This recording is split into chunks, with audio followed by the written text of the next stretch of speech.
system បងប្អូនទាំងអស់គ្នាតើជាមួយនឹង admin ទៀតណាអញ្ចឹងថ្ងៃនេះដែរគឺ admin ចង់មកប្រាប់បងប្អូនពីវិធីនៅក្នុងការ download វីដេអូ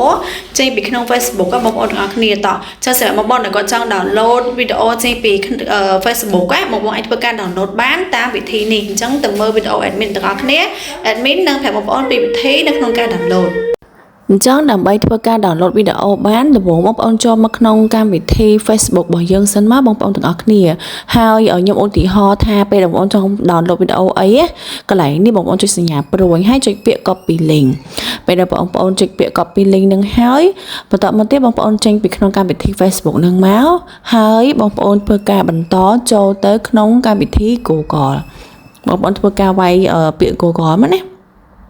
ចឹងនៅពេលដែលបងប្អូនចូលមកដល់កន្លែង Google ហើយកន្លែងលើនេះបងប្អូនត្រូវវាយជាមួយនឹងពាក្យថា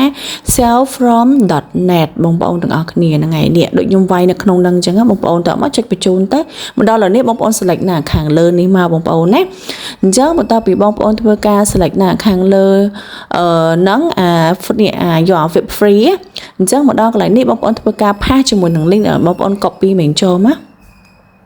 អញ្ចឹងបងប្អូនធ្វើការផាសលីងនឹងចូលតមកចុចសញ្ញាព្រួយនៅខាងស្ដាំដៃ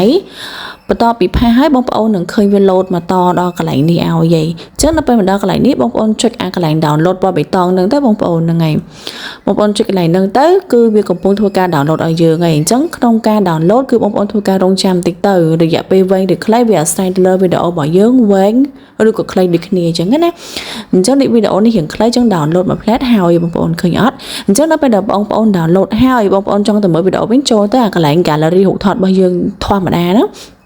អញ្ចឹងពេលដែលបងប្អូនចូលទៅនេះបងប្អូនធ្វើការចុចទៅនេះឃើញទេអានេះគឺជាវីដេអូដែលយើងបាន download មិញគឺងាយស្រួលទេអញ្ចឹង